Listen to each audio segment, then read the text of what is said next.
өзүм образование боюнча ветеринармын. Практикам ушу кормление боюнча да. Практикам кормление боюнча. Муну кормление деген эми өзү аябай мындай мааниси терең да. Анткени тамак аш өндүрүп атабыз да. Мисалы эт, сүт, жумуртка. Ошол тамак ашты өндүргөндө кандай тоюттандырсак, ошого жараша продукцияны алабыз да. Мисалы, отуруп алып сүйлөй берсемби? Эстебайсызбы? Деге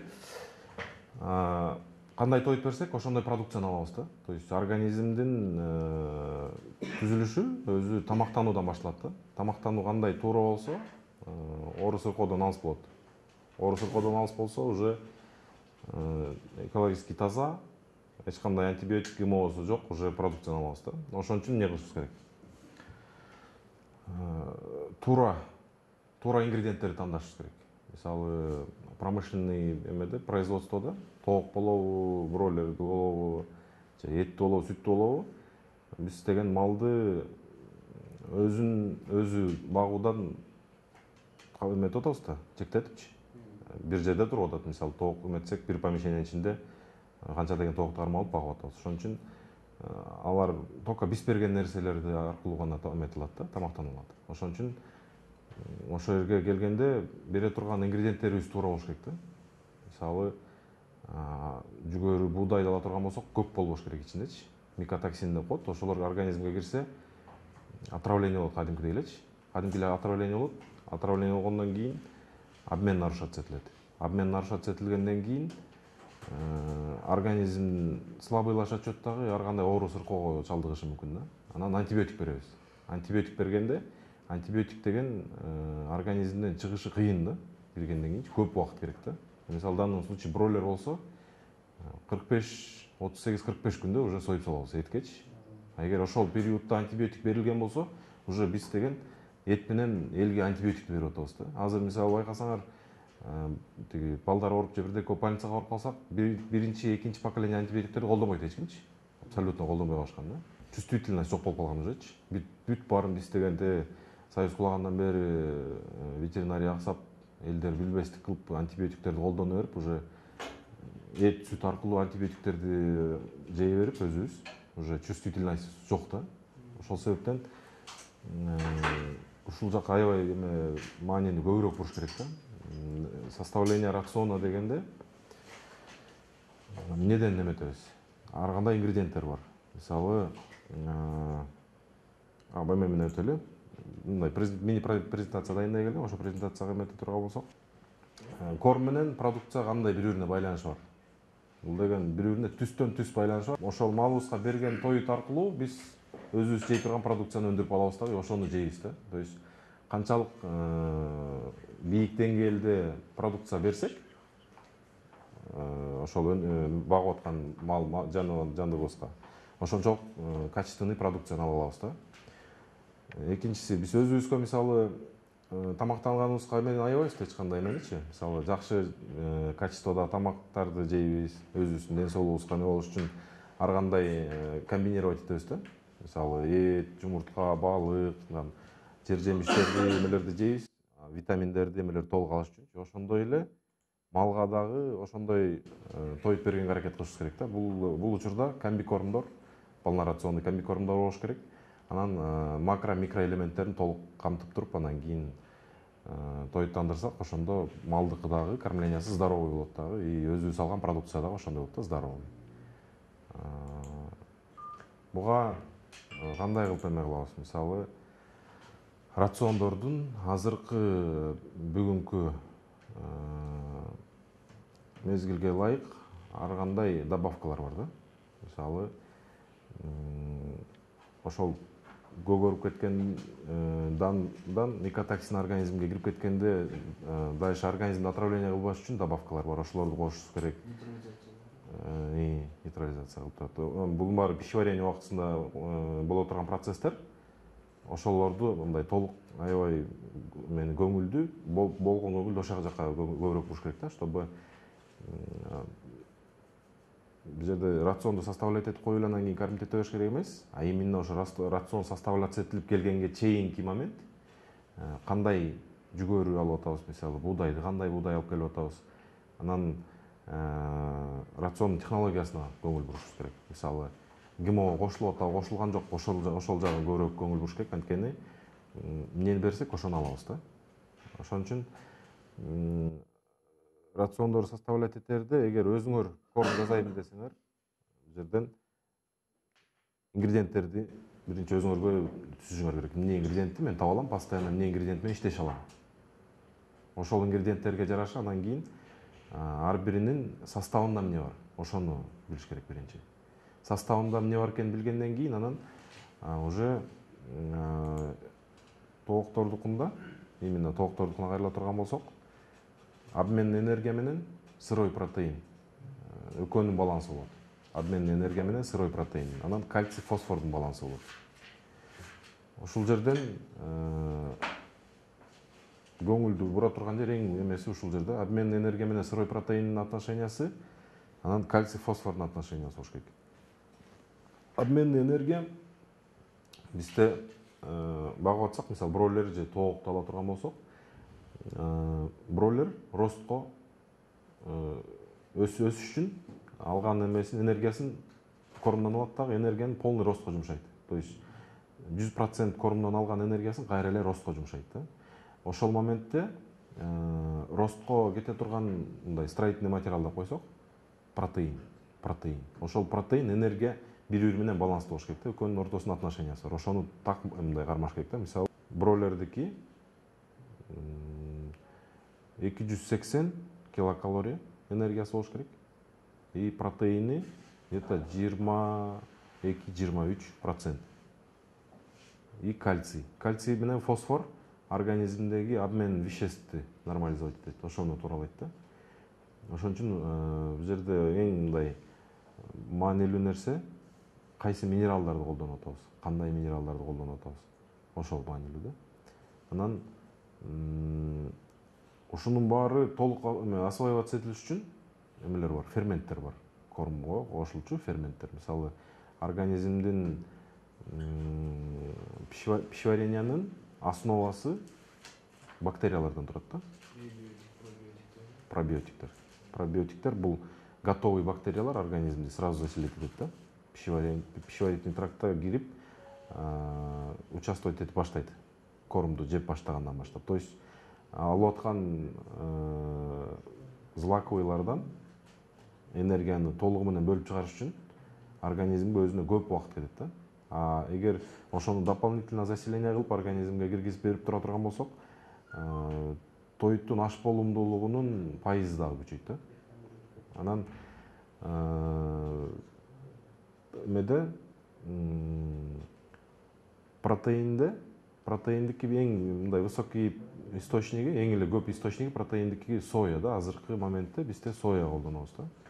Соя, анан рыбный мука колдонобуз, мисокосный мука колдонобуз, ар кандай ингредиенттердин түрү көп да. Анан соя менен кете келгенде сояныкы кислотность уреазы деген бир понятиясы бар да. Ошонусу аябай эме, ошону көп эле фермерлер азыр өзү эле жасап эмегенге аракет кылып атышат. Анан ушу соянын эмесин көп эле түшүнбөй эле ар кайсы соялар менен колдонуп, анан тоже ушул жерде дагы эме көңүл бурчу момент кислотность уреазы ушу түстөн түз протеиндин усвоениясына.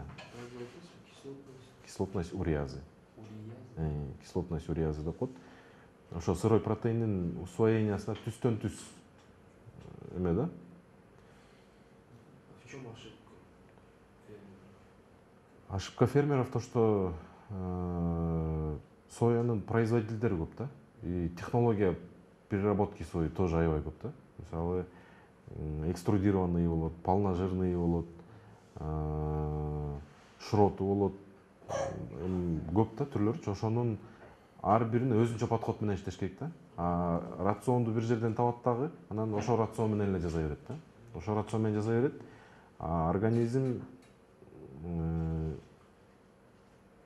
Организмге берилгенде доступном виде, анан кийин недоступном виде берилет да. Ошону бошотконду билиш керек да.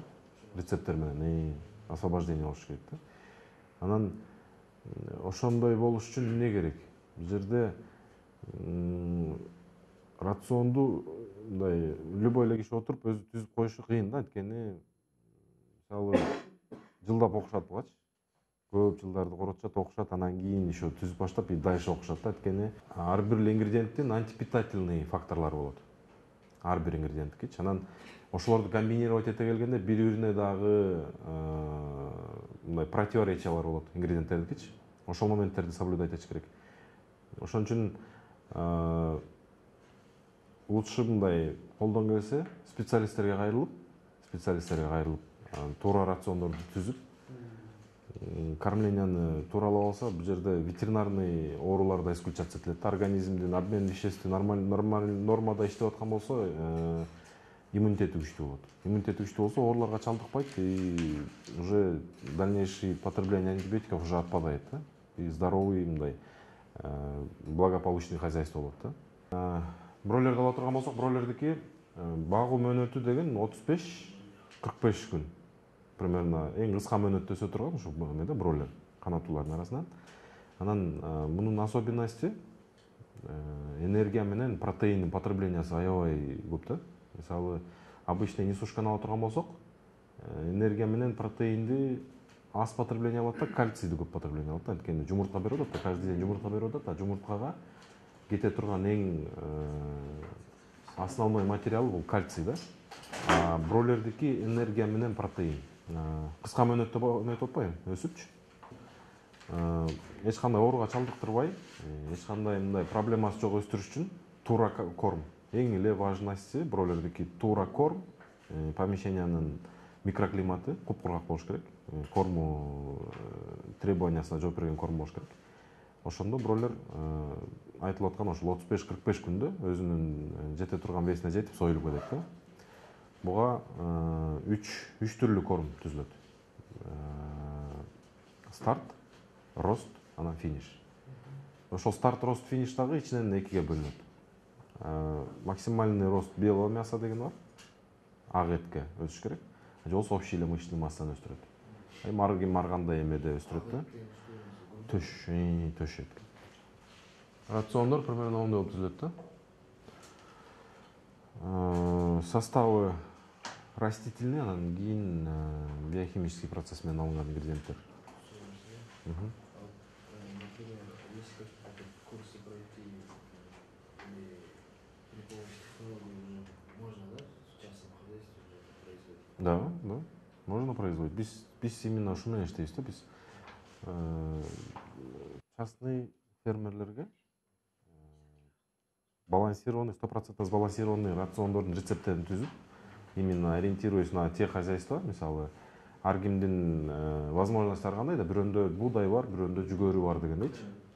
Биз ошол фермерде болгон ингредиенттерди алып туруп, жетпеген ингредиенттерди дополнять этип, рецептти түзүп, дальше хозяйствонун сопровождениясына жардам беребиз да. Анткени рецепттерди жазыш айтып атпайм, мындай любойнун эле колунан келе бербейт, анткени мындай өтө мындай тонкий моменттерде, анткени рецепт жазылды, айтып атпайм, азыркы күндүн көп ошибкасы интернеттен алат, же бир таанышынан алат бир рецептти, анан кийин именно ошол ингредиентти таба албайт. Кухняда деле рецепт, мисалы, определенный ингредиентке жазылат, определенный продукттардан, анан кийин дальше рецепт жазылып, ошо менен жазылат. Бул жерде да ушундай да, мисалы, рецепт жазылгандан кийин ошол рецепттин составындагы бир ингредиент алмашса, могул жердеги могул кормдун структурасы, ылдыйкы таблицада кормдун структурасы көрүнүп атат да, полный. Из чего он состоит корм, эмнеден түзүлдү и кандай болуп атат составы. Азыр могул үстүндөгү ингредиенттер менен жасалган кормдун лабораторный анализде көргөзүлгөнү могу да, ылдый жагы. Эмнеден канча процент, мисалы, энергиясы канча болду, протеини канча болду, аминокислоталары канча болуп атат, макро микроэлементтер, витаминдери канча болуп атат, ошол структурасы көргөзүлүп атат данный кормдун. Эгер алып туруп үстүнөн бир ингредиент алмашып кете турган болсо, но ылдый жакта структура полный өзгөрүлөт уже, анткени ингредиенттерге байланып жасалды да, ортосунан бир ингредиент цепочкасы үзүлүп атат, ордуна бөлөк келип атат. Уже структурасы башка да, то есть нужный направлениеде иштебей калат ужечи. бул нужный направление иштеш үчүн постоянный ингредиенттерди контроль кылуу да. Ama ингредиенттерди когда вот сырье, да, берешь, будай, там, соя, да, и ее же надо хранить, если неправильно хранишь, она что же будет? ооба бул жерде в общем фермер болуш үчүн мындай бир ряд цепочкалар бар да. Жакшы тоюттарды өндүрүш керек биринчи. Бул жерден алган ингредиенттерибиз, мисалы злаковыйлар. Муну кандай өстүрүп и кандай сактоо, бул эң важный фактору. Эгер сактагандан нарушение болуп уже көгөрүп кеткен болсо, же ар кандай жанагындай эмелер паразиттер бирдекелер менен келген болсо, ошолорду допускать этпеш керек да. Экинчи этап ошол өндүрүп алган данды туура рационго кошуп берүү да. То есть биз кандай кылабыз, мисалы данды конвертация кылабыз да. Мисалы любой эле нерсени конвертация кылабыз. Данды этке айлантабыз же сүткө айлантабыз. Ошол моментте эгер ошол нормалар бузулган болсо, азыркы современный препараттарды колдонушубуз керек андачы. Мисалы көгөрүп кетти, микотоксиндерибиз бар, значит абсорбенттерди кошушубуз керек. Абсорбенттерди кошсок, организмге киргенде ошол микотоксиндерди нейтрализация кылабыз. Дальше ал жизнедеятельностун организмден жүргүзбөйт дагы. Пищеварение моментинде участвовать этет и дальше транзиттан чыгып кетет да. Ошондой нерселерди колдонсок, экономически дагы выгода алабыз өзүбүзгө. Анткени канчалаган тонна эмебиз көгөрүп кеткен болсо, анын баарын ыргытып жибере албайбыз да, колдонушубуз керек, айла жок. Эчтекеси жок колдоно албайбыз, анткени аны колдонсок, хозяйствобузга минуска, убытокко иштейбиз андачы. Ошондой болбош үчүн абсорбенттер бар. Абсорбент берилип аткандан кийин уже ар кандай эмелер берилиш керек, мисалы добавкалар, чтобы ошол страдать этип аткан микрофлораны кайра восстанавливать этип туруш үчүнчү.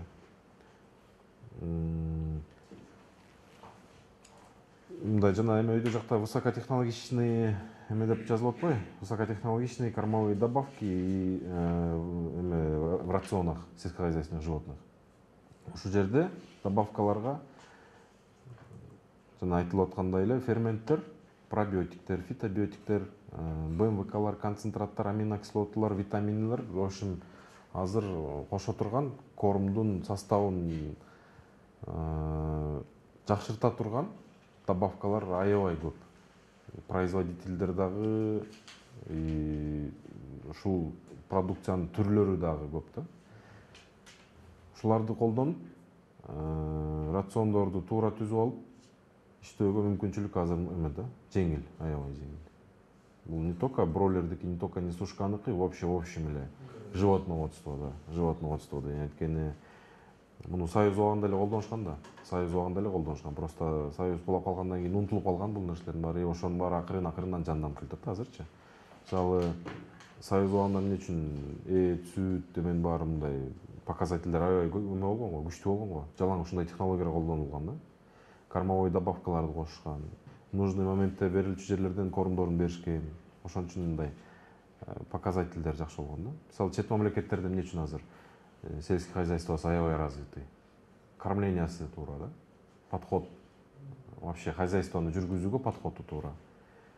Бизде бул нерсе эми акырын-акырынан азыр жанданып келатат да. Азыр элдер түшүндү, что кандай уход кылып, подход кандай болгон болсо, ошого жараша бизнестин жүрүшү жакшы болот да. Мисалы алып келип эле мындай коер койсо өзүнөн өзү өсө бербейт да, бройлер болобу же несушка болобу айырмасы жок. Кайсы болбосун, технологиясын выстраивать этсе, правильный технология менен, и успех дагы ошондой болот да. Хозяйствонун благополучиясы. Мисалы 1000 бройлер сатып алып келип туруп багып, хотя бы 950-син чоңойтуп өткөрүп алсаң, уже бул успех да. И веси соответствующий болсо, мисалы, уже ойлогон планга жетип атасың да. Ошого бүт эле технология бар. Абсолютно бүт цепочкасы туура тизилсе, уже хозяйствонун благополучиясы и чөнтөккө келе турган киреши мындай ойдогудай болот да.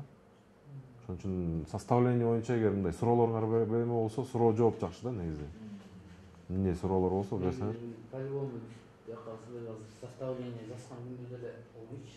Рацион. Түшүнүш кыйын. Түшүнүш кыйын. Түшүнүш кыйын. Өзгөргөлө алып эле бүт өз составление этип алып кетсек болот. Болот, болот, полный болот. Ооба.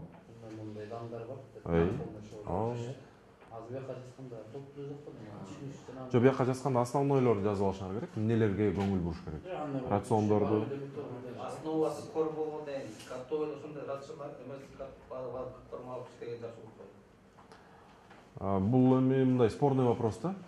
Спорный вопрос эмнеге дегенде, мисалы хозяйствоңуз эгер бир 500 бройлер же 500 несушка кармаган болсоңуз, ооба, анда сизге туура эгер мындай сатып алыңар, ачтыңар, кормить эттиңер. Бул жерде мындай кыйынчылыгы жок да. Эгер силердин хозяйствоңар 3000, 5000 бройлер боло турган болсо, ар бир килограммдан экономить этилген сомдор бул уже себестоимостька влиять этет да.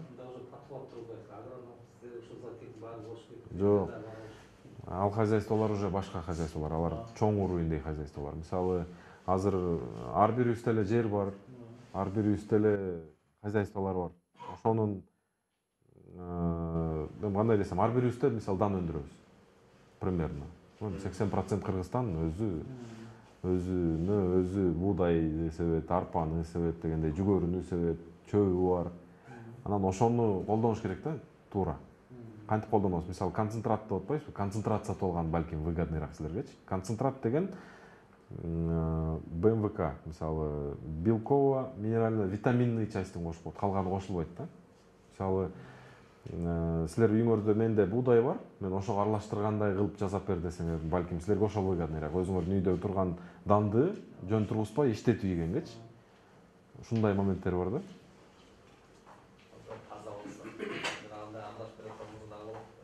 Добавкасын коштуруп, ошону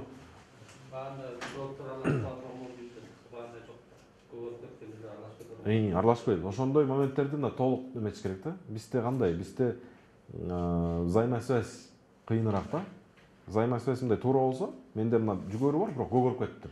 Балдар атаң көрө тиги суу бойдон жил салыптыр да, бул көгөрүп кетиптир. Эмне кылам? Ыргытыш керекпи же колдон соолобу? Бул жерде уже моменттер бар. Канчалык токсичность канчага чейин жеткен? Канча процент мисалы абсорбентти кошуп, бул положениеден чыгып кетсек болот. Балким чыгып кетсек болот да. Уже ал нерсе жөн эле колдонулуп кетпей, эме жок болуп кетпейт, а уже колдонулуп пользага айланып кетет да.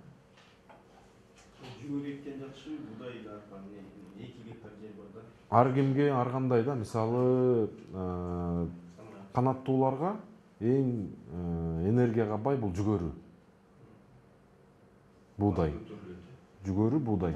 Бройлер менен немеге усвоениясы дагы көп. Мисалы, ар бир ингредиенттин норма вводасы бар да. Мисалы, могга чейин положено, могга чейин болот. А мындан ары болбойт. То есть андан аркысы транзитом кетет, жөн эле сиңбейт. Кандай жейди, ошондой кыкка чыгарып берип коет да. Ошол жерлерин байкаш керек да. Мисалы, регионго да жараша. Кайсы региондо? Мисалы, чүйдүн климатический эмеси башка да. Аякта өскөн мисалы жүгөрү башка болот, буудай башка болот, арпа болот дегендейчи. Ар бир эмеге климатка жараша да. Мисалы, кээ бир жерде жүгөрү өспөйт вообще-чи. Буудай өсөт, арпа өсөт, башкасы өспөйт. Ошондой да. Анан багып аткан жаныбарга да жараша болот да. Мисалы, несушкага, в общем эле канаттууга жүгөрү менен буудай эң эмеси энергоемкий деп коебуз го. Энергияга бай бул жүгөрү менен буудай болот. Арпа уже бай, бирок арпада клетчатка көп. Клетчатканы толук анча колдонулбайт, анткени өзүнүн ашказаны мынчалык эле, тиши жок да. Желудочный, мышечный желудок иштетет. Организмге кирген таштар менен кошо жеген тойтун баарын сиңирет да. Ошон үчүн аякка клетчатка берген болбойт, анткени өзүбүздүн рациондо энергиябыз жетиштүү эмес. Бул энергия рациондун эң мындай составляющий кымбат нерсеси бул энергия менен протеин да. Калганы уже меньше мындай затратный да. Ошон үчүн ушул жерде ушул нерселерде көңүл ачыш керек да. Мисалы, Рома айтат да. Ромадан ушундай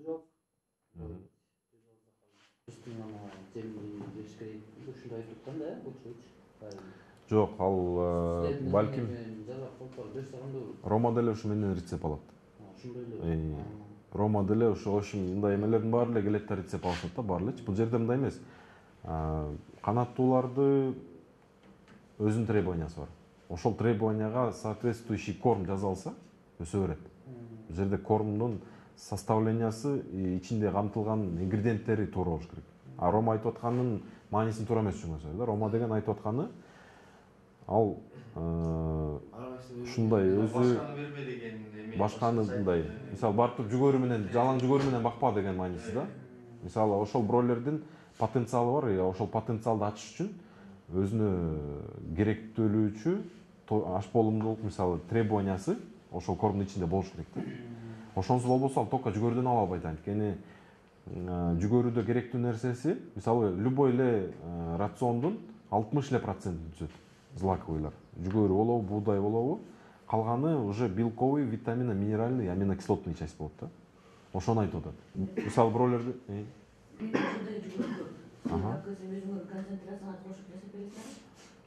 өзүңүз эле үйдөн кошо аласыз аны. Ошол жеңил болот да. Мисалы Нормаларын айтып коюшат да. нормаларын айтылса, ошол менен кошо алсаңар болот. Уже өзүңөргө дагы эме жеңилдик болот. Анткени мисалы айына 10 тонна корм жей турган болсоңор, силерге 10 тоннанын 2 тоннасын ташып кеткен жакшы да. А калганын үйдөн аралаштырып аласың да. Мисалы концентраттардын жакшы жери ушунда да. Багы основной транспортировкага эметилет да, влияниясы берилет, баага да влияние болот да. Драйвилкадан өткөрүш керек да, буудайдын эмелери. Обязательно. Бул канаттуунун особенности эмнеде? Тиши жок да. Тиши жок, кепшебейт. Сиңиргенде майда нерсени сиңирген жакшыраак да организмгечи. Размери болот. Размери болот. Мисалы өтө оң кылчтаган болбойт, анткени аны жей албай калат да. Кичине мындай фракциялар болуш керек да. Для изготовления финиш и оборудования. Любой эле кормду дайындаганга. Абсолютно любой эле кормду дайындага одно и то же оборудование. Бир эле оборудование колдонулат. Дробилка смеситель менен. И гранулятор. Гранулятор бул принципиально эмес. Грануляциянын максаты эмнеде? Максаты Не оставалось. жок, потеря. Да, не оставалось. Потеря болбош керек и расслоение витаминов болбош керек. Мисалы кормго тоннасына 100 грамм деген ингредиенттер болот да. Анан момент транспортировки ошол мындай расслоение болуп атпайбы, силкилдеп атып ошол качып кететчи. А мисалы грануляциянын максаты эмнеде? Ошол жасалган жемдин кысылган ар бир грануласында, мисалы 23% протеин болсо, ошол грануланын ичинде ар биринде 23% протеин болот. А тооктордун дагы мындай бир особенности бар. Биринчи крупныйраак нерсени терип жейт. Андан кичине мелкирегин, анан мелкийин акырына калтырып таштайт. А ошол полезный нерсенин баары ошол мелкийинде калып калат да. Бул 80% ушундай. Хозяйствода, практикада болуп аткан нерсе ушундай. И грануляциянын максаты ошондо да. Чтобы тоок тортоп жебеш үчүн, полный болгон нерсесин алыш үчүн. Бул деген однородность стадага влиять этет. Мисалы 1000 балапан отурсаңар, 1000дин 950-сү окшош болот. Ар жакта бир тикеле разница болот. А эгер корм рассыпчатый болуп, анан кийин фронт кормленияга раз болуп калса, мисалы бир 100 бройлер тамак жеп атат, ар жакта 200 карап отурат, 200 жеп бүткөнчөчү. Ошондой моментте стаданын однородности жоголот. Бирөө 2,5 килограмм болуп кеткен, бирөө 3 килограмм болуп кеткен. Бирөө деген 1 килобойдон калып калган, бирөө 300 грамм вообще. Анткени жетпей калган да кормгучу. А грануляция болгондо деген фронт кормление соответствующий болсо, фронт кормление деген положенный, мисалы 10 башка положенный кормушкасы болуш керек. Мисалы 10 баш кормушкага батыш керек, 10 баш болсо 10 баш батыш керек, а оно жеп биякта 5 жей албай турса, бул фронт кормление нарушенный да. Оно жеп биякта 5 же оно күтүп атса, ошол фронт кормление. То есть силерде болгон поголовьяга жетиш керек кормушкаларыңар. Разом. Бүт баары бир моментте. Анткени булардыкы дагы мындай да, мисалы жок. Активность пищеварения деген бар. Ошондой понятие. Мисалы биздики кандай эртең менен турабыз, ар кимдики ар кандай. Бирөө чай ичкиси келет, тамак иче албайт да. Ошондой эле мисалы мындай табигый эмес, а биз өзүбүз берген шарттар. Ошого көнөт. Мисалы бройлер эртең менен жаңы суточный кезинде алып келдик. 24 саат бою сөйттө кармайбыз бройлерди негизи в общем элечи. Эми ар кандай технологиялар ар кандай. Келген моменттен баштап бир моментте корм беребиз күнүгө. Ошого көнөт. Ошого көнөт и пищеварение да ошого дайындалат. Анткени эмелер желудочный сок бөлүнүп чыгарылат, мисалы ошол келаткан тамакка. Ошондой моментте гана жейт да, андан кийин биологический часы. Ошону шарттуусу, анан шартсызы бар да. Мисалы, алып келген моменттен баштап берип жүргөн убактыбызда берилиш керек. Негизи эле технологиясы ушул, принциби ушул. Режимы да. Ошол режимге дайынданып, ошол режимде берип аткан моментиңерде жетпей калса кормго, уже дальше кийинкисин күтөт да. Уже ошол моментте ала турган дозасын ала албай калды да кормдун, уже ошол моменттеги энергиясы жок. И отставание ошол жерден башталат да. Ошон үчүн грануляция и фронт кормление ошол жерден чыгат да. Эмеси удобствосы. А грануляцияны уже ар кимдин өзүнүн эмеси. Бул дагы мындай дешевый удовольствиялардан эмес, кымбат оборудованиялардан и капризный оборудованиялардан. Аны керекпи, керек жокпу, бул уже мындай спорный вопрос. Эгер на месте дайындалган корм болсо и фронт кормлениеңер достаточно болсо, то есть гранулировать этип бул жерде принципиальный вещилер эмес да. Значит, три оборудования. Это мельница, То есть смеситель, миксер и дробилка. Вот принципиально ушул эки оборудование болуш керек. Өзүңөр дайындасаңар.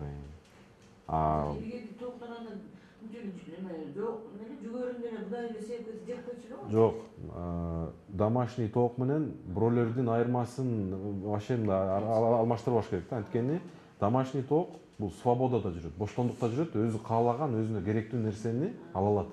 Природадан ала алат. Негизи эле любой жаныбар ошентип алат. А биз бройлерди эмне кылып атабыз? Бройлерди миңди бир комнатага камап коюп атабыз. Уже ошол басып жүрүп табып жей турган нерсесин биз беришибиз керек. Кормуна таап беришибиз керек да. балкон скилс керек. Мисалы жана 1000 тоок болсо ошону канча положено жемин чачып эртең салып коюп, ошондон ар бир өзүнө положено дозасын ашчы албай алат. Жейилбайт. Бул жерде тооктун физиологиясы мындай да. Зоб бар. Ошол жерге жемди чогултат. То есть ошол жерге толгондон кийин бул өзү нормасын билет да. Зобко канча суу кириш керек, канча жем кириш керек. Мисалы адам деле өзүнүн нормасын билет да, малдыкы деле ошондой сыяктуу эле. Өзүнө положенныйын эле ала алат. Бул мифтердин бири ушул да. Салганын эле жей берет деген бул туура эмес да. Ошол жана бирөө 3,5 пол бир болот да, ошондо силер просто жебей калышын кылат. Жебей калат. Ал режиминен да. Корм турат, Корм турат. Режиминен. Мисалы эртең мененки завтракты ичпей калсак, бүт ичпей калабыз да, ошол бойдон өтүп кетет ал завтрагыбызчы. И бройлердики деле малдык ошондой да. Өзүнүн режиминен өтүп кетсе, ал просто жегиси келбей калат ошол убакта. И ошондон отставание башталат да. Ошон үчүн фронт кормление. Мисалы эртең менен жемиңерди бергенде, миңер болсо, ошонун хотя бы 950-сүнө кормушкаңар жетиш керек да. Ошондо отставание болбойт. Стадан однородность болот, ошондочу. Разницасы ушунда эле да. Просто есть, просто жей албай калат. Бар, жейилбей калган убагында, батпай калган. Андан кийин уже жегиси келбей калды да. Үйдүн тооктон жана корос буласа, жетиген чок. Айырмасы ошондо эле да. Айырмасы ошондо эле. Камин драби. Камин дробить этилбейт. Мунун өзүнүн камин дробилкалары бар. Камин болгондо кандай каминдерди мындай жөнөкөй эле ташты колдоно бербейбиз да. Жөнөкөй ташты колдоно бербейбиз. Бул жерде источник мрамора да. Плюс кальций источник болот ал жерде. И пищеварение дагы колдоно. Фракция мраморный эмелер. Жок. Фракциясы менен. Крошка да? Крошка, мраморный крошка. Ошону добавляем. И не дробится это. Бул ошо фракция боюнча кириш керек да. Ал камень обработкадан уже дайын фракциялуу дробиться этилип келген да. Ошону смесительге кошобуз. Дробилкага эмес. Анткени дробилкага кошуп салып кумга айланып кетет, анын пользасы жок калат да. Бизге именно фракциясы керек таш бойдон, чтобы мышечном желудке иштеш керек да, сүрүш керек кормду. Бул эмеси ушундай да особенности. Тиши жок, именно мышечный желудокто иштелет кормдун баары. Айырмасы ушунда да. Анан дагы кормдо мындай карала турган нерселер витамин витаминдер организмде организм стресс болгон сайын эле витамин менен аминокислотаны сжигать этет да. То есть ошонун восполнениясы да.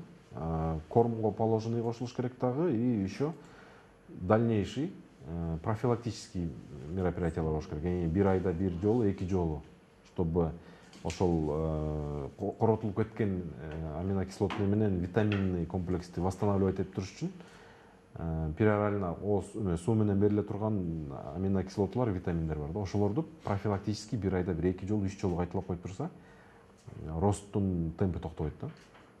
Ошол важный эмелери. Организмде балансты кармаш керек. Анткени канаттуунун особенности ушунда да, что бул мындай кичинекей эле бир малейший стресс, киши мисалы багып аткан киши салмашып калса, бир башынан баштап багып аткан киши көнүп алат. Анан бөлөк киши алмашып калды, бөлөк киши карап баштады, уже стресс да аныкычы. Башкача убакытта корм берип баштайт, мисалы. Башкача салып баштайт, мисалы шагыратып, мисалы чачып салып, ар кандай да. Ошол моменттерде организм өзүндө болгон нерсени сжигайт этет. Организм уже накапливать этип койгон витаминди, аминокислоталарды сжигайт этет. И кальций дагы ошондой да. Бул жерде несушкада, бул көбүрөөк несушкага тиешелүү, анткени бройлерге өтө анча эмеси жок, кальцийдин потреблениясы. Бул жерде өзүнүн нормасынан көп болуп кетсе кальций, уже организмден усвоениясы токтотулат организмде, анткени организм переизбыток болуп баштады кальций. Анан токтоп калат, токтоп калганда организмдегиден колдонуп баштайт. Мисалы жумуртканын сырты скорлупа кальцийден турат да. Ошол моментте анан кальцийдин усвояемости токтоду, бирок организмден алып атат. То есть ресурсун түгөтүп атат. Ошол убакта кальций фосфор балансынын ролу да. Кальций менен фосфордун балансы бузулган моментте кальций көбүрөөк болуп кетет, а кальцийдин усвоениясына как кислород фосфор участвовать этет да. Мисалы аябай важный моменттер да ушулчу. Анан сөөктөн уже эң доступный нерсе сөөк организмде. Ошо сөөктөн чыгарып баштайт кальцийди. Сөөктөн кальций чыгып баштаган моментте обмен бузулат да. Обмен веществ бузулат. Обмен веществ бузулганда колдонулуп аткан энергия менен протеиндин жеткирилүүчү жерлерге жеткирүүсү токтотулат да ошочу. Уже полный структура бузулат. Ошон үчүн организмди туура направлениеде алып жүрүш үчүн эки показатель, жана башында айтылгандай, обмен энергия менен сырой протеиндин балансы, анан кийин кальций фосфордун балансы. Ушул 4 нерсе эң основасы кормдун. Обмен энергии из чего состоит? Линолевый кислота организмде энергияны бере турган линолевый кислота. Энергияны ошо линолевый кислотаны пайда кылчу нерсе бул жир, сырой жир. Ушул энергияга прямой Масло. жир. Бул ингредиент түрүндө айта турган болсок. Энергиянын өзү жөнүндө айта турган болсок, ар бир ингредиент өзүндө энергияны да камтыйт, протеинди да камтыйт, клетчатканы, кальцийди, фосфорду ар бир ингредиенттин ичинде бар бул нерсе. Просто канча содержаниясында да вопрос. Мисалы, жана башында айтып өттүм, жүгөрү менен буудай эң эмеси энергия емкий эме канаттууларга жүгөрү менен буудай. Анткени содержание энергии, именно энергетический эмеси долясы именно ушуларда көп да. Анан абсолютно любой ингредиентте энергия бар. Хоть канча мизерный долясы болсо дагы бар дагы. Ошону колдонобуз. Рацион составляться этилгенде ошол принцип менен составляться этилет. Развернутый анализ болот. Ар бир ингредиенттики. Сояныкы, подсолнечный, жмыхтыкы болобу, шроттукы болобу, мясокосныйдыкы болобу, рыбныйдыкы, абсолютно бүт баарыныкы развернутый анализ болот. Ошол анализге таянып туруп, анан кийин рациондун рецептин жазып баштайбыз. То есть бизге канча энергия керек? Так, бул ингредиентте мынча энергия бар, мында мынча энергия бар. Өзүбүзгө керектүү энергияны чогулткандан кийин уже протеин карап баштайбыз. Так, мында мынча протеин бар, мында мынча протеин, ар биринен протеинин, ар биринен кальцийин, ар биринен аминокислоты группасынын группасын алып чыгып туруп, анан кийин баланска жетебиз да. Ошол моментте эң важный момент ошол составлениеда. И структурасы өзгөрөт деп атканым ошол. Бир ингредиент алмашып кетти, ордуна бөлөк келди. Бул жерде ар бир ингредиент бири бирине байланып түзүлгөн да рацион. Азыр не подходит. Ошол сыяктуу болуп калат. Рацион ошо СДден барып түзүп кетиш үчүн полночь. Кандай эме толукташ керек кандай витаминдер мененчи полночь. Ошо кандай канча каражат талап кылынат? Ал эми ар кандай. Бул жерде эми хозяйстволордун эмесине жараша. А так негизи биз рационду мындай хозяйстволорго мындай эле жазып беребиз. То есть биз өзүбүздөн ингредиенттер сатабыз да. Ошол ингредиенттерди бизден алат и биздин эмеге как бы ингредиенттерге жазып бере беребиз рациондордучу. Куринкеева биздики. Ну, мясо костное, мукаи, жана кальций береби? Кальций. Основной источник кальция. Кальций, фосфор. Как обойтись без него? Монокальций, фосфат. Трикальций, фосфат. Дикальций, фосфат. Можно. Бул религиозный эмелер боюнча эметилет да. Бул жерде көп источниктер. То есть легко можно. Легко можно. Бул жерде ошо религиозный эмелер боюнча ушундай эмелер бар, вопростор бар. Кальцийдин источниктери, фосфордун источниктери көп да. Просто эң доступный, эң легко усвояемый ушу мясокостный да, анткени сөөктүн ичиндеги кальций да, уже в свободном виде. Калган балансировать этебиз, уже организмден синтез болот да дальше. Бул жерде эмеси жок, принципиальный эмес. Хозяйствода болгон ингредиентке рецепт жасалат. Рецепт мындай рецепттин өзү бул кормлениянын именно зоотехниктердин эмеси ошол жеңил өтүш үчүн да. Мисалы региональный бир эмелер болот да, ошолордо баягы рецепт бир эле эмеде форматта эмес, бул ар бир хозяйствонун эмесине жараша түзүлүш үчүн. Мындай рамка эмес да булчу. Ар бир хозяйствонун и ар бир хозяйствонун требованиясына жараша жазыла берчү нерсе да. Это как рационный рецепт. Можно дорогой взять, можно какой-то Заменителдер. То есть ингредиенттер.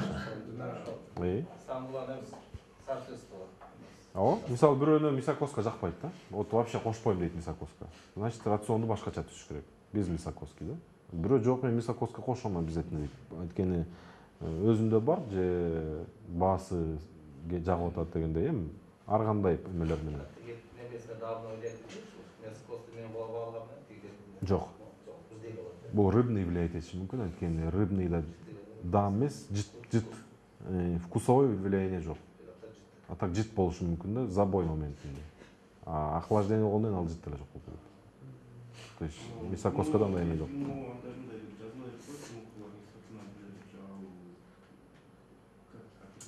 Бизде ГМО дегенге еще жете элек технологияларчы. Жок. Эми ал маркетинговый ходдор да. ГМО деген бизге келе элек нерсе. Генно модифицированный организм дейт. Ал жанагындай ар кандай паразиттерге туруштук бере турган буудай, жүгөрү, ошондойлордон башталат да ГМОчу. Соянын түрлөрү бар ошондойлор. Андайлар еще келе элек. Бизде соя өндүрүлөбү? Соя өндүрүлөт. Соя өндүрүлөт бизде основной. Жетет дегенден алысмын. Просто если это завозной, то это, наверное, ГМО дейт да? Жок, биздики каяктан завозной? Биздики Казакстандан завозной, Россиядан завозной. Алар кандай технология жок в России? Андай технологиянын кереги жок, бизде жерлер позволяет. Это в Америке, да? Жерлер аз жерлер, промышленность көп жерлер да. Мисалы населениясы көп болгон жерлер промышленный масштабта аябай көп өстүрүшөт да. И ошонун баарын бакканга анан кийин айла жок уже кош башташ керек да. Анткени за всем не уследишь. Ошон үчүн кош башташы мүмкүн да. И то аны деле уже мировой отказ кылды уже полный эле. Уже ал нерсе уже бир 5-6 жыл артта калып калды. Андан өтүп кетишти уже. Андан коркпой эле койсо болот уже. Ал өзүңөр көрүп атасыңар кайсы ингредиент менен жасалып атат корм. Значит, ГМО дегенден уже мындай сомненияны рассеивать этип койсоңор болот да. Анткени өзүңөрдүн өстүргөн жүгөрүңөр, өзүңөрдүн өстүргөн буудайыңар, өзүңөрдүн өстүргөн семечканын жымыхы дегендей ушундай нерселер кошулат да жалаң элечи. Анан өзүбүздүн эле ген байлыктардан чыккан мисалы мрамор. Жомдо бирдеме жасалат? Ал уже отдельно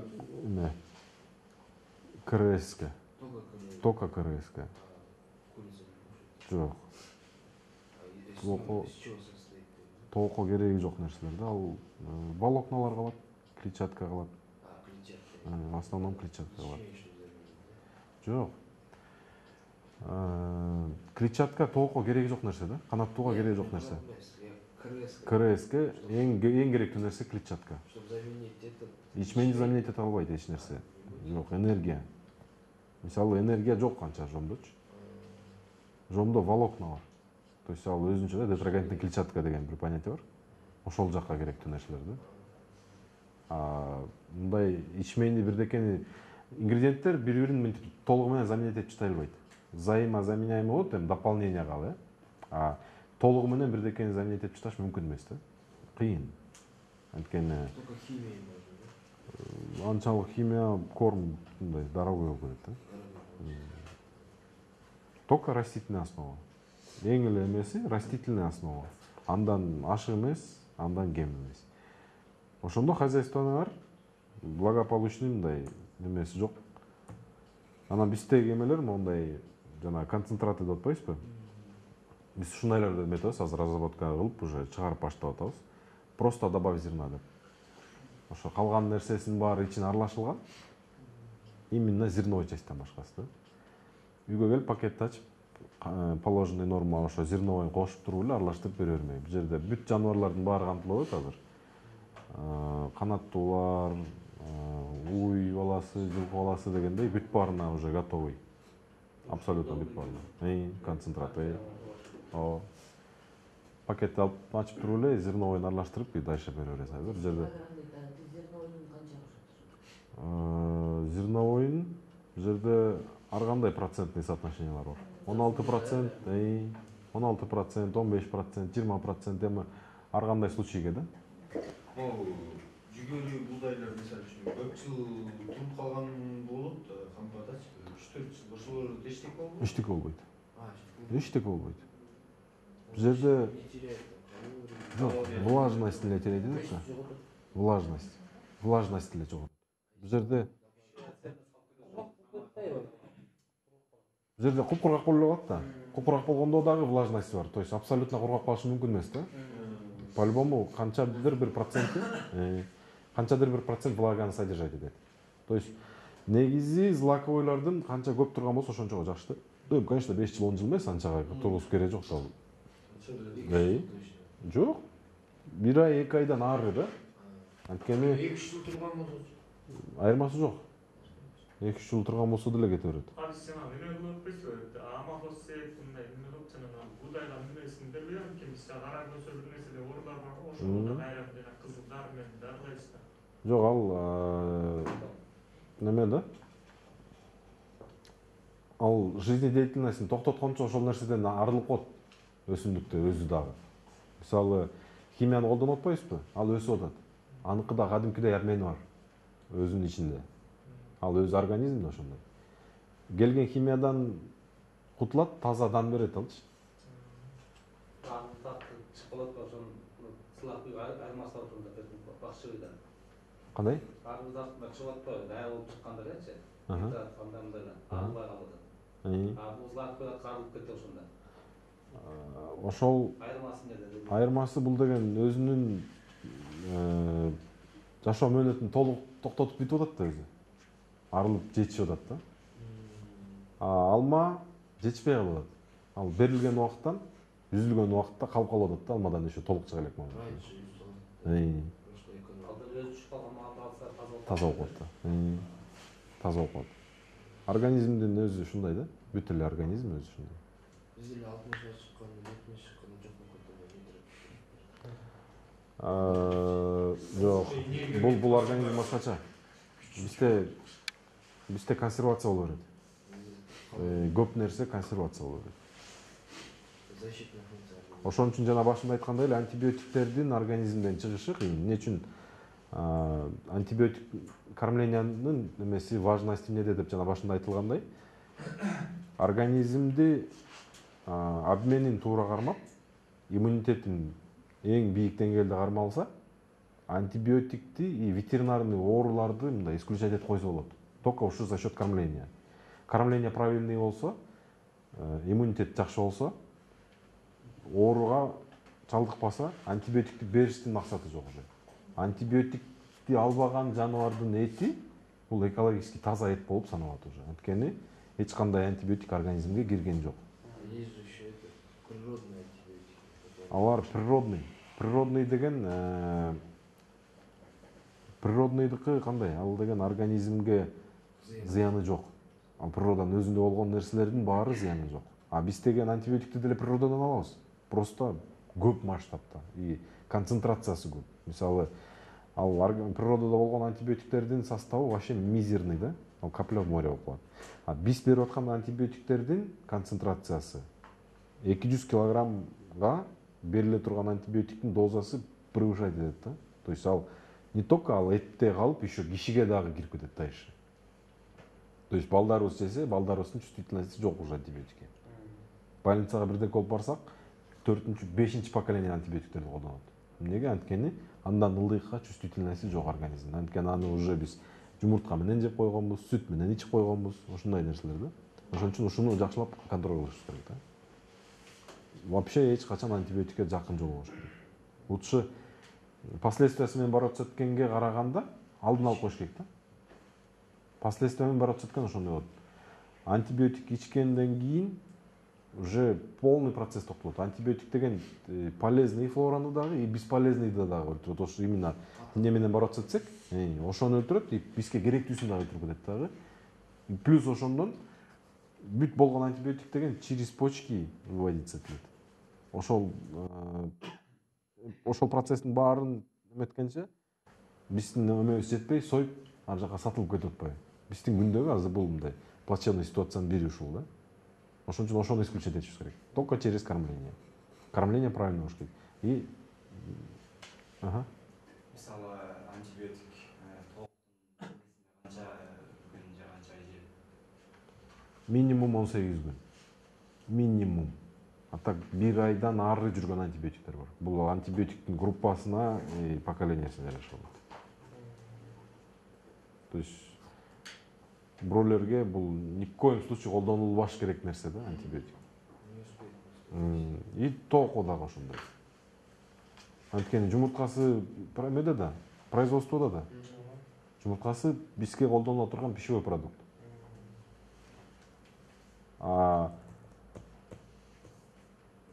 Мисалы, бияктан антибиотикти бердик, бияктан кайра өзүбүз жедик. Айырмасы ушунда да, кормлениянын. Көчөдөн жумуртка алышты да кийин турган. Ооба. Текшерип алыш керек. Өзү жечүм. Жаңында биз жумурткалык жылдогу сары мез экен. Это Бул жерде Кандай экен? роз бышканда роз болот. краситель да? Краситель. Ким кандай краситель? Краситель. Бул жерде эми красительдердин да түрлөрү бар да. Кээ бирөө химический краситель колдонот. Бул жок, бул пищеварительный моментте башталат турган нерсе да. Тамак менен да берет. Тамак менен желет краска, ошол краска барып именно красителе турган жерди краситет да. Анан Они может хотели оранжевый сделать, не краски, да? туура эмес болуп калган да, ал эмелер, красительдер, пищевой красительдер колдонуш керек да, каротиноиддер. То есть растительный каротиноиддер бар. Ошолор жылток барып өңүн бере турган ошол каротиноиддер да. Бул жүгөрү да бар. Вредный, да? Жок, мындай, безвредный, жүгөрүнүкү. Естественный краситель. Природный краситель өзү тоок ала турган краситель ошол жүгөрүдөн, буудайдан алынат. Розалар жеп сол. Жок, эми бизге кирип аткан эме бул уже подконтрольный нерсе болду азыр. Күндө уже контроль болуп калды. Мурун жок болчу да, мурун ким кандай берсе ошондой берилип, ошондой краситель берчү. Азыр уже подконтрольный, только растительный основадагы каротиноиддер берилет азыр. Это ким текшерет? Минсельхоз, ветинспекция, То есть чоң фитосанитария. Бул государственный уровеньде уже. Фермерлер кантип текшерет? Бул лабораторный уровеньде текшерилет да. Все-таки не стоит. Эми Значит, что? Жана жумуртка стандарттан өтүп текшерилгенден кийин да продажага таза болуп калат ошондо. Просто краситель кошуп калган Жанагы жумуртканы айтыш кыйын. Жумуртканы контроль кылбайт костомдорчу. Жок. Ал бизде производствода контрабанда болуп кирген жумурткалар болушу мүмкүн. Анын баарына эме мындай точно ответ бериш кыйын да.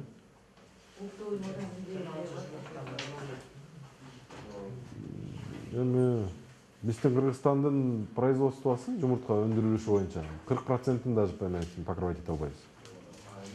Потребление. Өзүнүн потреблениесинин 40%-ын даже жаба албайбыз. Производителдер. Основной завод да бизде.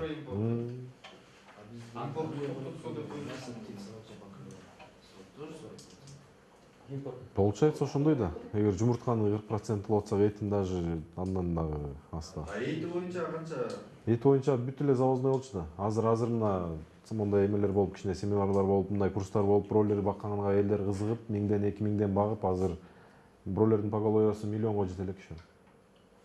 Миллион бройлер жок ошо Кыргызстанда. Миллиондон Кыргызстанга Аста. Мен 6 миллион болдум. Аста. Ошо бүт эле биздики импортозамещение кыла элекпиз да эч нерсени абсолютно.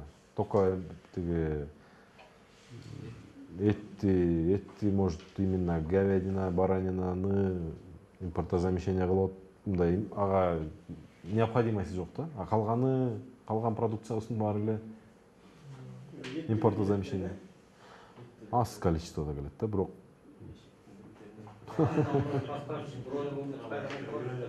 жок, Белоруссия, Украина. Белоруссия, Украина. Кытайдан запрет болгонуна көп болду. Кытайдан запрет болгон. Жумуртка запрет болгон. Жумуртка запрет болгонуна көп болду уже. Эттиги говядинасына мына жакында эле койду го дейм. Тооктугуна да запрет койгон. Контрабанда менен кире берет да. Эми аны айтыш кыйын. Аны айтыш кыйын.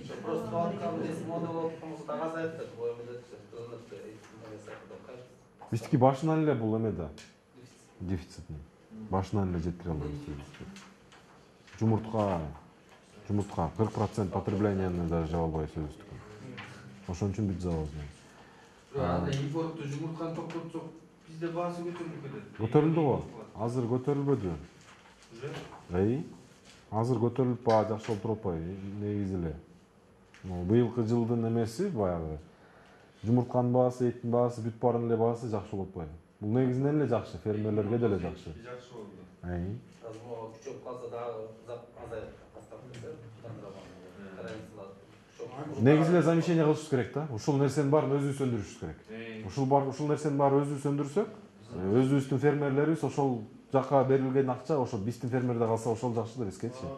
И биздин өзүбүздөн өндүрүлгөн продукция по-любому качествосы, полезностьтан дагы свежесть. Бүгүн алынган жумуртка бүгүн эле базарга жетип атпайбы? А импорт кылып келген жумуртка кандай жумуртка келип атат ал бизге? Бир айдан кийин ал өзүнүн срокту өтүп туруп анан кийин просроченный келип атат бизге. Аны контроль кылган эч ким жок. Ошон үчүн абсолютно любой нерсени биздин фермерлер өндүргөн жакшы. Хоть жумуртка болсун, хоть сүт болсун, хоть эт болсун, хоть абсолютно бүт продукцияны биздин өзүбүздүн фермерлер өндүргөн жакшы. Ушундай технологиялар менен иштеп эле ошолор менен өндүрсөк, өндүрөбүз биз деле. Ошол эле продукцияны өндүрөбүз. Айырмасы свежий болот. Свежий, вкуснее. Биздин өзүбүздө болгон нерсе. Ошол импорттон келип аткан берилген акча биздин өзүбүздүн фермерде калса, ошол жакшы бизгечи. Ошон үчүн мындай куда стремиться, куда расти есть дегенде силерге мындай эме да, бройлер боюнча, несушка боюнча аз окуп атпысыңар, эми только эмелердин технологиясын туура выстраивать этип эле иштей бериш керек, болду. Акча ошондо бизде өзүбүздүн фермерлерде калат да. Ошто филиалдар барбы? Ошто филиал жок. Эмне рецепт алыш үчүн мага келиш керек экен интернеттен. Телефондан алсак болобу? Жок, азыр баарын алыш керек. Жок, бул эмне жок? Жок, ал вопрос мындай эле. Силер уже окуп бүтүп, хозяйствоңарды формировать этип, өзүңөрдүн колуңарда ингредиентти колуңарда көргөндөн кийин телефонду алып туруп эле телефон менен чалсаңар, ошо дальнейший ошо телефон менен эле. Например, мне бройлер бар, ингредиент иштеген жок. готовый деле алсаң болот. Айтып атпайм, ал эми Готовый, и так, с готовым кормом, но чтобы, например, хочу делать B3, да, себестоимость, чтобы была ниже для меня, прибыль, чтобы было больше. бул жерде оңой эле. Просто Оборудование барбы? оборудование. Оборудование алсаң, бүт калган вопростору бүт болгон ингредиент свободный доступта. Свободный доступта. Бул жерде эч кандай секрети жок, эч кандай эмеси жок. Эмесич, хранение меня волнует. Кукуруза, вот это все. Если, например, в 40-футовый контейнер есть, обойтись можно этим, да? Да. А, Азыр современный силастардын бүт эле ушундай металлдан. Только металл. то есть он не портит. Жок, кургак бойдон кирген нерсе портиться этпейт. Кургак бойдон кала берет. Влага попадать этпесе албайт. 40 күн өтпесин, ошол сразу алып кетип калса болобу? 40 күндө. Ал принципиально эмес. Алып кетип калсаңар болот. Сен алып жерде эле можешь сразу алып кетип. Вот заготовил, и сколько она хранится? В готовом виде 6 месяцев. Не теряя своих. Не теряя своих Вообще свойств. не теряя. Просто витаминдер бул жерде 6 айдан кийин. То есть готовый кормду 6 айдан ары сактаганга нежелательный нерселер да. Чыгарышы биринчи жана жүгөрүнүн анализин чыгарып, соянын анализин буудайдын чарасын. Злаковыйлардыкын чыгарып кереги жок. Злаковыйлардыкы бир 95%ке однородный. То есть СНГныкы окшош. А уже белковыйлардыкын чыгарыш керек. То есть каждый раз. Соя, жмых. Масланыкы деле жиры. Это тоже Жиры, они тоже 95% схожие, да, то есть не меняется, там жирность 99%.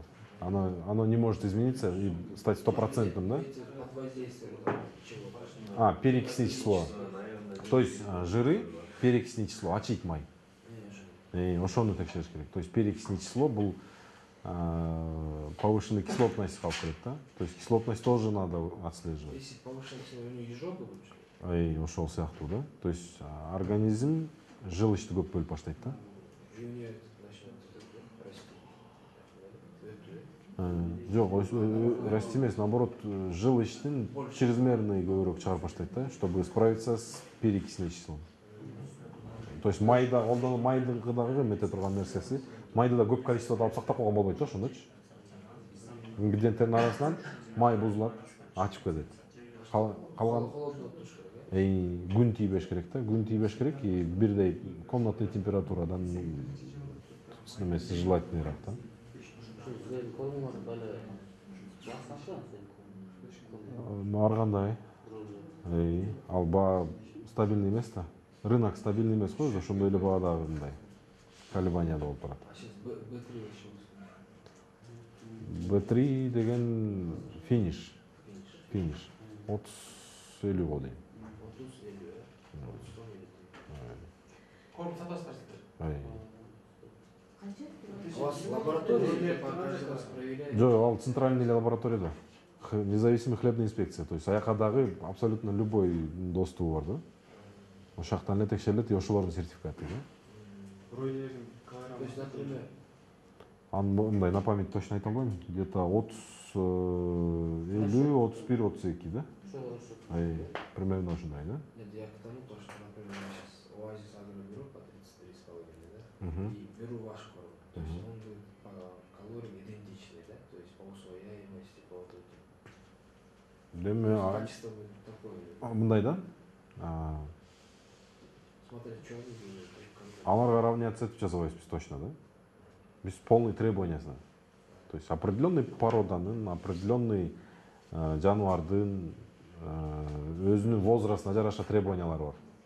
Мисалы, бройлердикин ала турган болсок 3кө бөлүнөт. Старт, рост, финиш. То есть ошол 3 требованияга жасайбыз да. Мисалы, музоолордуку отдельный требованиясы бар. Кунажындардыкы отдельный требованиясы бар. Сүт берип аткан уйдуку и сухостойдо турган уйдуку өзүнчө требованиясы бар. То есть ушундай моменттерди унутпашың керек да. То есть какой-то бир компанияга равняться этип жаза албайт эч качан да. Определенный стандарты есть. Ошол стандарттарга конечно, биздики эме менен жасалганда Бул деген Corm Optima деген программа. Бул общий программанын названиясы. Мурун Всесоюзный институт животноводства болчу экен. Азыр ошолорду программа разработка кылат. Именно программа кормления разработка кылат. Ошол программанын ичинде бүт стандарттар бар. Требованиялар бар, питательностька, норма ввода, ошонун баары ошол программанын ичинде камтылган. Ошол программа менен иштейбиз. Ошол программанын негизинде рациондорду түзөбүз. Мындай абадан алып бир нерсени жасабайбыз да. Технологияларга таянып. Бул жерде бул программанын ичинде болгон мировой технологиялар камтылган. Ошолор менен жасалат да. Дагы вопростор? Бүт, абсолютно бүт. Өзүңөр деле жасайсыңар, бунун кыйынчылыгы жок. Өзүңөр деле үйдө жасайсыңар. Бул жанагындай өзүңөрдө болгон ингредиенттерди, колуңарда болгон нерсени туура колдонуп кеткенге жакшы. Өзүңөр эле бул жерде мындай принципи жок. Бул деген рецепт только бизде бар, биз эле жасайбыз, бизден готовый аласыз деген неме эмес. Биз мисалы жардам беребиз ошол хозяйстволордун баарына. Абсолютно мындай свободный доступке жардам беребиз. Ситуация в том, что вы пребиотики, премиксы продаете, да? Бул попутно биз дагы населенияга жеңил болуш үчүн да. Бүт нерсе бир жерде болсо, мобильныйраак да келесиңер. Головной боли решаете. Класс. Канча турат? Ингредиенттери 30 сом эти болсо ошо канча процент ингредиент? Себестоимость и биздин наценкабыз бар да, бул жерде кормдо. Биздин наценкабыз 3 сомдон өйдө болбойт. Любой кормго 3 сомдон өйдө наценка кылынбайт, эгер готовый виде сатып алып кетсеңер. Ингредиенттердин баалары мен бүгүн прайс-лист эчтеке албай эле келип алгам. Ингредиенттердин баалары ар кандай. Мисалы сояныкы ар кандай дегендей, ар бир ингредиенттин өзүнүн баасы бар. Алар примерно стабильный. Примерно стабильный. Бул жерде разница доллардын курсуна эле зависим, потому что внешний торговля только доллар менен жүргөн үчүн только доллардын курсуна зависим да. Доллардын курсу түшсө түшөт, көтөрүлсө көтөрүлөт. А так примерно бир уровенде стабильный баада кармалып турат да. Жана как раз премиум группа бар. Ошо ингредиенттерди таштап койсоңуз болот. Кулинки 8 333. Силер жана инкубатор менен да иштейсиңер. Биз в общем полный эле сельское хозяйствода барбыз. Ошол боюнча информация алышып. Жөжө боюнча инкубация кылам десеңер, тоже сопровождение беребиз. Жөжөлөрдү биз өзүбүз алып келбей алганбыз. Только несушканын жөжөсүн алып келебиз. Мисалы хозяйствону чоңойтом, жумуртканы алып келип мен өзүм инкубация кылам десеңер, ага да жардам беребиз технологиясына. Потому что мен өзүм практикам ушу негизи эле сельский хозяйствода да. Бизде балык бар, уже пробный хозяйствобуз бар азыр уже, форелевый. Откормочный комплекстерибиз бар, букалар откормдо турат бизде постоянно. Жылкылар откормдо турат постоянно. Ошо өзүбүздүн корм менен да, мунун баары эле ошо бири-бирине байланышкан эмелер да. Инкубаторийлерибиз бар болчу, инкубаторийлерди сатып ийгенбиз, азыр инкубаториябыз жок, но технологиясын билебиз да. Технология инкубация кылсаңар өзүңөр дагы. Это тоже противно. То есть абсолютно любой нерсени өзүңөр кылсаңар болот. Бул жерде принципиально бирөөдөн сатып алып эме эмес да. Абсолютно. Нет, просто инкубатор есть, и это да, а типа можно улучшить свои знания. Бройлерлердин жумурткаларын алсак силерден, өзүбүздө мен мисалы бизде апарып турат. Бизде жок жумурткалар. Бизде кормление. Кормление от и до, да? От начала до конца кормление. И сабак темасы дагы ошондой да, кормление. Ошо по теме эгер вопростор болгон болсо, Кайдан алсак болот ошо? ошол эле ромалардан алсаңар болот. Ким ромаларбы? Биздики несушка боюнча, бройлер боюнча эмерээк. Биз несушка алып келебиз. Россиядан алып келебиз. Дикалп бар, корал бар. Ошо дикалп менен коралды биз алып келебиз да. Роман жөжөсүнөн алып силерге жеңил жазса точно. Болот, болот. Например, несушканын эки уже эмеден алганбыз.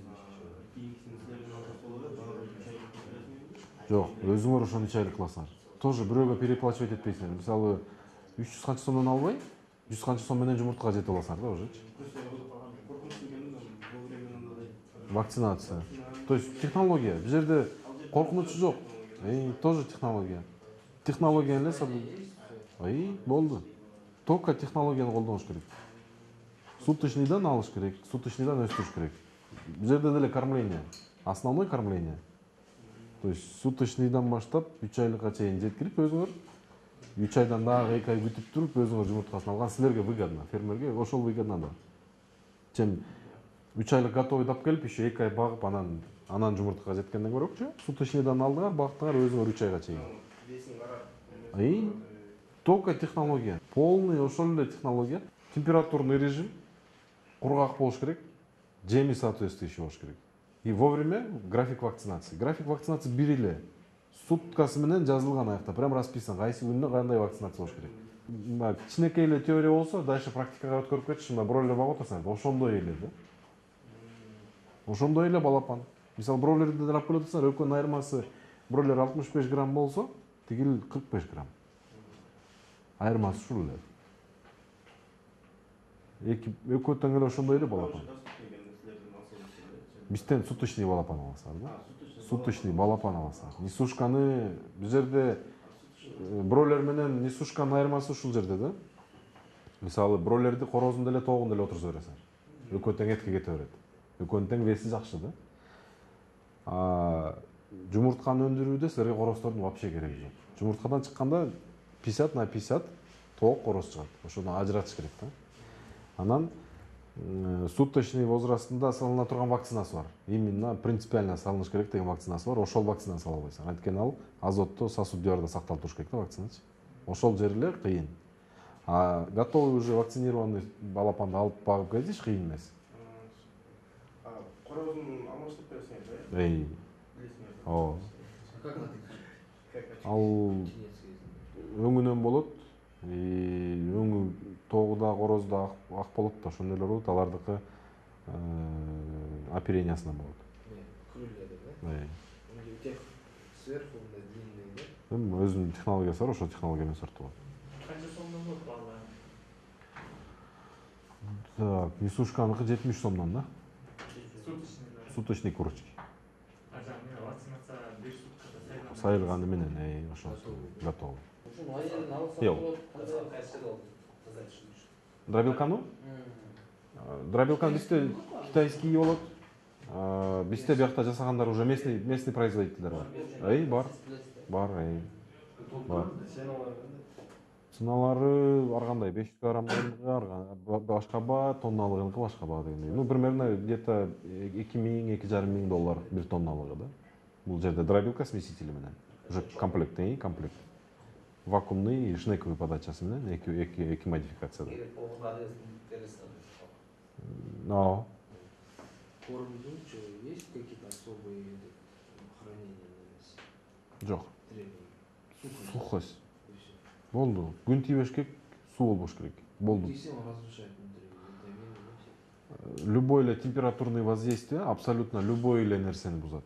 То есть любой продукцияны, ингредиенты определенный температурный режим и күндүн прямой попаданиясы болбош керек. Болгон. например, контейнерге засунул кормду, наготовил, да? Ооба. 40 градуста же железо раскаляется. Ал температура көтөрүлүп атат. Прямой попадание жок да. А жерде просто влажностьтин жоготот. Мисалы, сила, современный силасы деп коет жана бункерлер. Полный эле железодан турат. То есть анын ичинде утеплители же эчтекеси жок. Железодан. Контейнердики деле ошол эле принцип. Прямой попадание күндүкү жок. А температура көтөрүлгөндө зерновой деген только влаганы эле терет. Башка эчтекеси терет Если кетпейт. влага теряет эффективность кормы, не теряет? Нет. Просто курица больше воды выпьет и все. Ошондой эле, разница ошондой эле. Ошондой эле вот эчтеке эмеси жок ал жерде. Принципиальный момент эле прямой солнечный попадание болбош керек да. И влажность. И влажность. Влага прямой куюлбаш керек ичине. Эми суу куюлуп кетпеш керек да ичине.